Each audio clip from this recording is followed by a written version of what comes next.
Ya, el juicio ejecutivo. Lo primero, la definición. Dice, es un procedimiento contencioso por cuyo medio se persigue el cumplimiento forzado de una obligación que consta en un título fehaciente e indubitado. Entonces, lo primero, el juicio ejecutivo, la definición. Es un procedimiento contencioso por cuyo medio se persigue el cumplimiento forzado de una obligación que consta en un título fehaciente. ¿Cuáles son las clases de juicio ejecutivo? Tenemos juicio ejecutivo de obligación de dar, hacer y no hacer. La obligación de dar es aquella en la cual se persigue la obligación de entregar una cosa por el deudor. En el de dar se persigue la obligación de entregar una cosa por el deudor. En el de hacer es por el cual se persigue la ejecución de un hecho por el deudor. Y en el de no hacer, en el que se persigue la abstención por el deudor. Son las tres clases de juicio ejecutivo. Ahora vamos a la acción ejecutiva. Todo juicio ejecutivo debe tener una acción ejecutiva, por la cual puede exigirse el cumplimiento de la obligación. La acción ejecutiva tiene requisitos. Primero dice, debe contar un título ejecutivo. Segundo, que la acción sea actualmente exigible. Tercero, que la obligación sea líquida. Y cuarto, que la acción no esté prescrita. Ya. Lo primero, un título ejecutivo. ¿Qué es un título ejecutivo?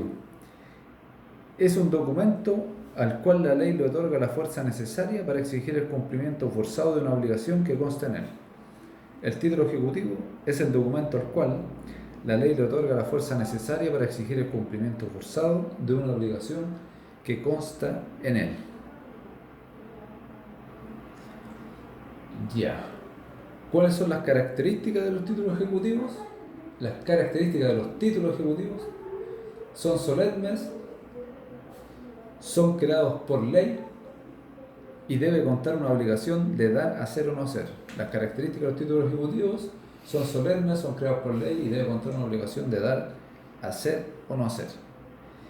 Ya. De la acción ejecutiva, ahora vamos a hablar de que la acción ejecutiva, el requisito de la acción ejecutiva, que sea actualmente exigible.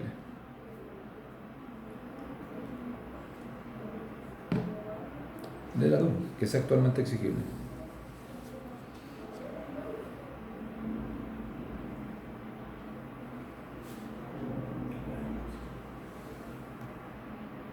Ya. Que la obligación sea actualmente exigible. Es un segundo requisito de la acción ejecutiva y a él se refiere el artículo 437 del Código. Una obligación es actualmente exigible cuando en su nacimiento o ejercicio no se haya sujeta a una modalidad o ninguna condición o un plazo. Si existiera alguna de estas modalidades una vez cumplida ya la obligación puede ejecutarse porque recién no puede estar sujeto a una condición, un plazo ni un modo. Porque si lo tuviera, no es actualmente exigible. La exigibilidad asimismo debe ser actual, pues la obligación y su exigibilidad debe existir al momento en que se inicie la ejecución. Que la obligación sea líquida, tratándose de obligaciones de dar, que sea determinada. Que en el caso de obligaciones de hacer, que sea susceptible de convertir la obligación o de destruir la cosa hecha. Tratándose de la obligación de no hacer, en el tercer requisito de la acción ejecutiva y difiere según el tipo de obligación. Ahí, que la obligación sea líquida, tratándose de la obligación de dar, que sea determinada en el caso de la obligación de hacer, o que sea susceptible de convertirse en la obligación de destruir la cosa hecha, tratándose de la obligación de no hacer. Cuando es líquida, cuando está perfectamente determinada en cuanto al título, ¿cachai? Por ejemplo, tanta es la suma que se hace de la que se deuda, ¿cachai? El mismo título consta, o sea, la información consta en el mismo título y con simples operaciones aritméticas. Cuando es de hacer, que sea determinada en cuanto a su género, en cuanto a su especie, ¿cachai? Determinar cuál, tal perro, tal caballo, tal, ¿me cachai, no? ¿Me entiendes? Y de no hacer que sea fácil de destruir la cosa hecha.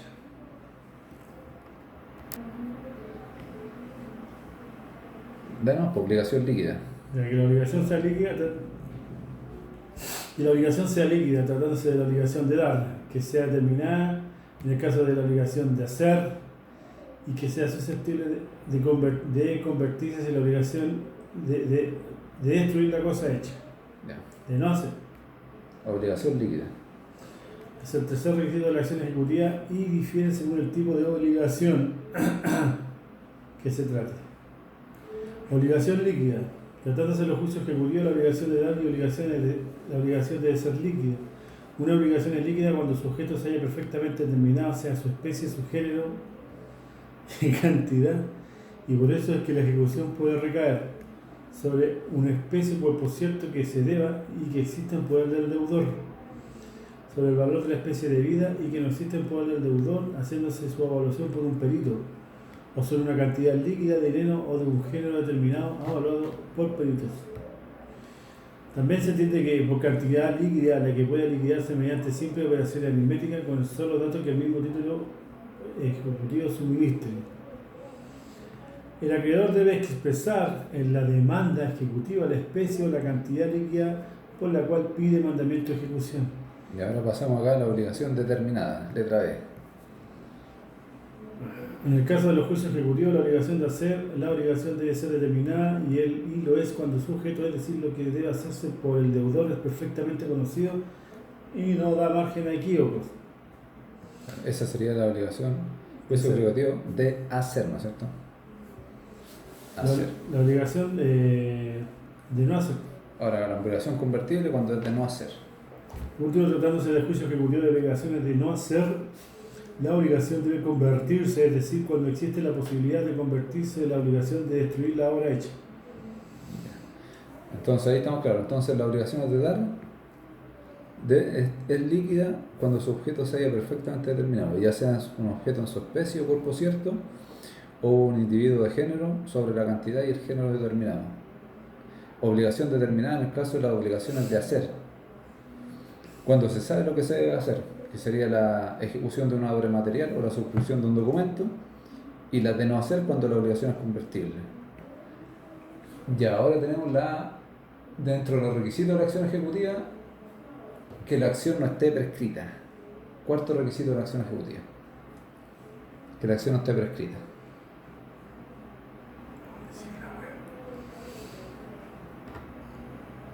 Ya que no esté prescrita. Es el cuarto requisito de la acción ejecutiva y a él se refiere el artículo 442 del Código. La falta de ejercicio de una acción judicial por el solo transcurso del tiempo contado desde que la obligación se hizo exigible, existe esa acción por medio de la prescripción. Se extingue, ¿no es cierto? Se extingue por medio de la prescripción. Extingue esa acción por medio de la prescripción. El tiempo en que prescribe la acción ejecutiva es de 3 años.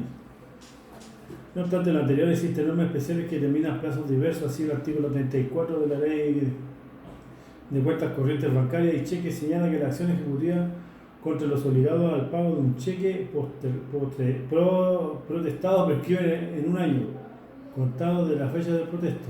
Ya, entonces la acción ejecutiva, el cuarto requisito que no esté prescrita, y hay que distinguir. La regla general es que sean 3 años desde que la obligación se hizo exigible, y la norma especial que puede ser 1 año contado desde que prescribe, por ejemplo, en el caso del protesto de cheque. Letras pagadas de cheque prescriben en 1 año. Ya. Ahora tenemos ahí clases de títulos ejecutivos. El más distintivo de todos, tenemos la sentencia firme o ejecutoriada, clase de título ejecutivo.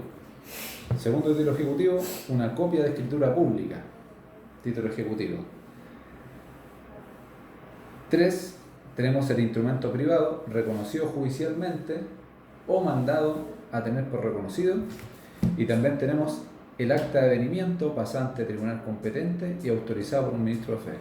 Entonces, la clase de título ejecutivo: sentencia firme o ejecutoriada, copia de escritura pública, acta de avenimiento pasada ante tribunal competente y autorizado por un ministro de fe, instrumento privado reconocido judicialmente o mandado a tener por reconocido. Y ahora tenemos los títulos ejecutivos. Se dividen en perfectos o imperfectos. Los perfectos se bastan por sí mismos para iniciar una vía ejecutiva, y los imperfectos requieren una gestión preparatoria. ¿Ya? Entonces el perfecto es aquel que permite iniciar el juicio ejecutivo y se basta por sí mismo. Ahí tenemos, por ejemplo, las sentencias y las copias de escrituras públicas. Son títulos perfectos. El imperfecto e incompleto, el que para iniciar una gestión debe cumplir con ciertas gestiones previas llamadas gestiones preparatorias. Por ejemplo, el reconocimiento de firma puesta en instrumento privado. Ya. Tenemos aquí las gestiones preparatorias de la ley ejecutiva, por su parte, son ciertos procedimientos judiciales previos que puede iniciar el acreedor contra el deudor, destinados a perfeccionar o completar el título en el cual pretende iniciar una ejecución.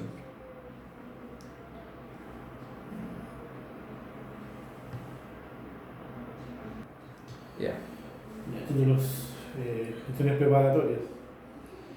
Reconocimiento de firma puesto en un instrumento privado. Un instrumento privado en principio carece de mérito ejecutivo y por excepción puede llegar a ser título ejecutivo cuando ha sido reconocido o mandado a tener por reconocido. Para obtener ese reconocimiento se realiza la gestión de reconocimiento de deuda puesto en un instrumento privado. Tramitación. El acreedor solicita al juez que se cite al deudor a reconocer firma puesta en el instrumento privado. El tribunal accede a la solicitud y fija una audiencia para que comparezca el deudor. Llegando el día de la audiencia puede presentarse las siguientes situaciones: comparece el deudor y reconoce su firma aunque niegue la deuda, quedará preparada la ejecución y el acreedor contará con un título perfecto. Y podrá presentar la demanda ejecutiva. 2. Comparece el deudor y niega su firma, fracasa la gestión preparatoria y el acreedor debe utilizar el procedimiento ordinario. 3. No comparece el deudor o comparece y da respuestas evasivas, se tiene por reconocida la firma y quedará preparada la ejecución. Ya, entonces acá en las gestiones preparatorias lo primero siempre se debe solicitar al tribunal. Entonces tenemos la primera, que es el reconocimiento de firma.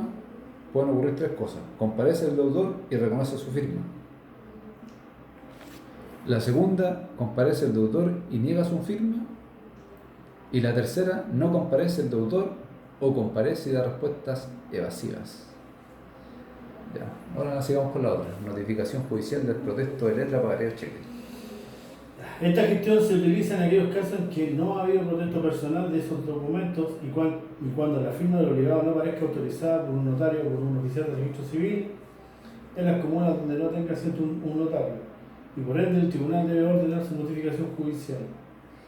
La gestión comienza con la solicitud del acreedor en que solicita al tribunal que ordene notificar judicialmente el protesto del deudor al deudor. El tribunal accede a lo pedido y luego que el deudor es notificado puede objetar como falsa su firma del acto de la notificación o dentro del tercer día. Si la objeta, queda preparada la ejecución.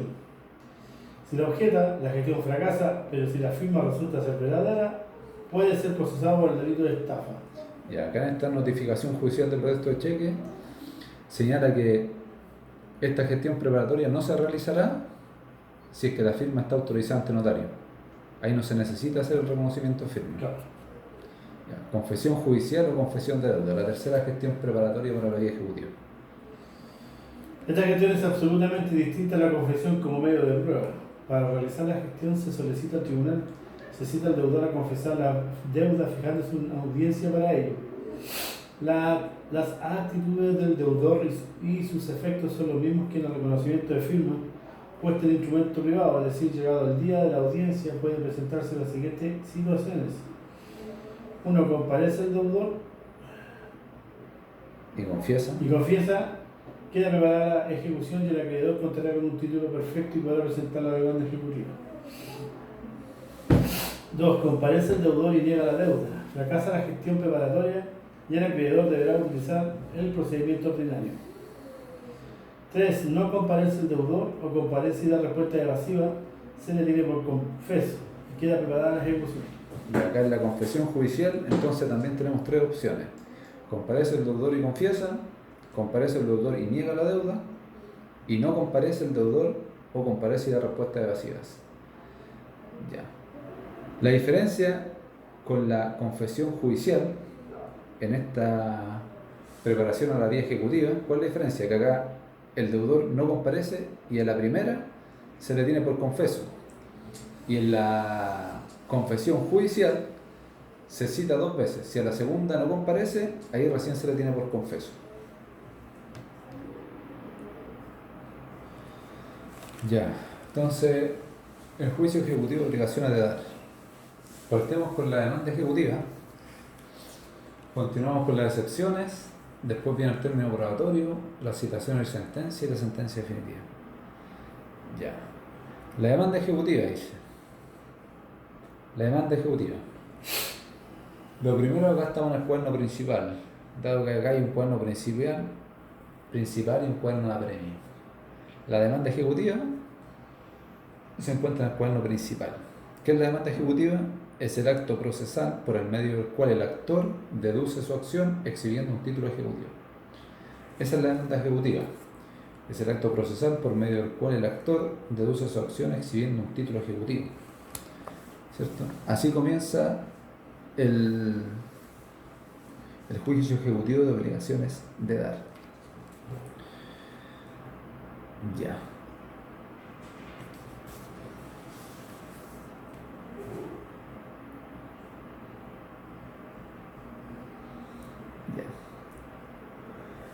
Entonces, después de la demanda ejecutiva, cuando el título es perfecto completo, la demanda ejecutiva debe contener un título, cuando el título es completo perfecto, o también puede constar un título imperfecto o incompleto. La demanda debe contener todos los requisitos generales y específicos de las demandas.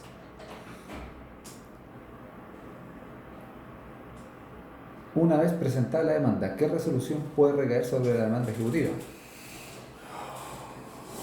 Si la demanda cumple con todos los requisitos y consta en la acción ejecutiva y la acción ejecutiva cumple con todos los requisitos, el tribunal ordenará despáchese.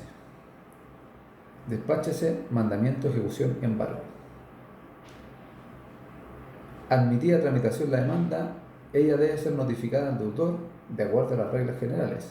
Junto con notificársele, se le debe requerir de pago y si no paga, en el acto se le deben embargar bienes. Son 2 actuaciones diferentes.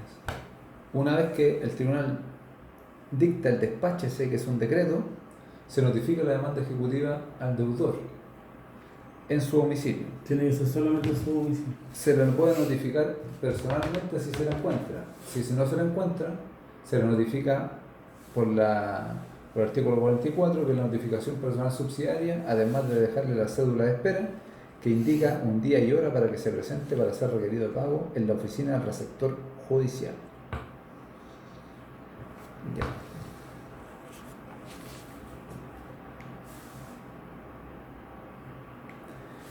Ya. Una vez ocurrido esto, que es requerido de pago el deudor en la oficina del receptor judicial, ¿qué puede hacer el deudor? Puede poner excepciones. El deudor puede poner excepciones. Entonces tenemos acá, una vez que ha requerido pago, con excepciones, tiene un plazo. Puede poner excepciones, tiene un plazo de 4 días, si ha requerido de pago dentro de la misma comuna donde funciona el tribunal, si ha requerido de pago fuera de la comuna y dentro de los límites del territorio jurisdiccional del tribunal, 8 días, y si ha requerido pago fuera de los límites del territorio jurisdiccional o fuera de la República, 8 días más tarde de emplazamiento. Acá hay un efecto importante que ocurre si el deudor no pone excepciones. Se produce un grave efecto para él, que el mandamiento de ejecución y embargo hace las veces de sentencia definitiva, continuando la tramitación en el cual no apremia. Esos son los efectos si el deudor no pone excepciones, ¿cierto? ¿Cómo se oponen las excepciones? Las excepciones, dice, se oponen todas en un mismo escrito. Eso es importante. Se oponen todas en un mismo escrito. Ya. O sea, ya sean dilatorias y perentorias, por eso a eso se refiere. Claro, todas se deben poner en el mismo escrito. Claro, ya sean dilatorias como perentorias. El deudor debe expresar con claridad y precisión los hechos y los medios de prueba que intente valerse para acreditarla, dice.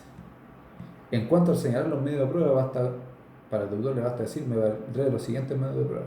Si se trata de testigos, no es preciso nombrarlas, sino que decir que se valdrá de la prueba testimonial. ¿Qué excepciones? Este otro punto muy importante. ¿Qué excepciones puede hacer valer el ejecutado? Todas las del 464. Solamente las del esas. 464. No puedo hacer ninguna, no puedo poner ninguna otra excepción que esas, que son incompetencia del tribunal, falta de capacidad o representación, litispendencia, ineptitud del libido, beneficio o exclusión, el pago de la deuda, prescripción de la deuda, prescripción de la acción, novación, cosa juzgada, la compensación y la remisión. La condonación de la deuda, la prórroga del plazo, Ya. Ahora,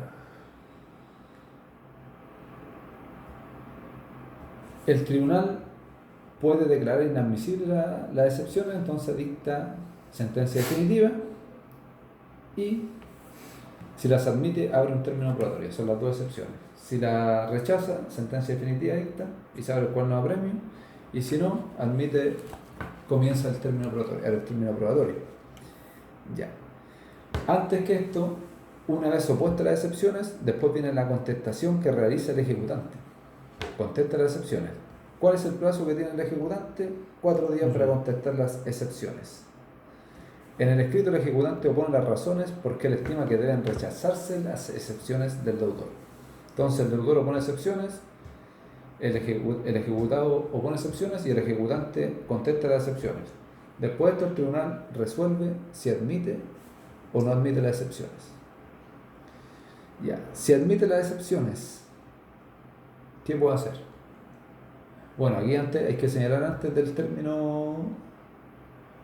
No, está bien. La recepción, entonces, si admite las excepciones, tiene que abrir el tribunal un término probatorio. Término probatorio. Este término probatorio tiene un plazo de 10 días, ¿cierto? ¿Sí? Término probatorio dice, igual que el juicio ordinario, comienza a correr desde la última notificación por cédula practicada a las partes, o desde la notificación por el estado diario de la resolución que recibe la última reposición deducida contra el auto de prueba. Este plazo, por ende, es común. El plazo se notifica por cédula. El término probatorio, la recepción de la causa de prueba, entonces, digamos, se notifica por cédula. El término probatorio es común. Y ahora vamos a los términos ordinario, extraordinario y especial. Primero, el término ordinario, 10 días. 10 días. Y puede ampliarse a peticiones del acreedor. Tenemos un término extraordinario que existe solo por el acuerdo de ambas partes. Y el término especial se concede en los casos que hay entorpecimiento.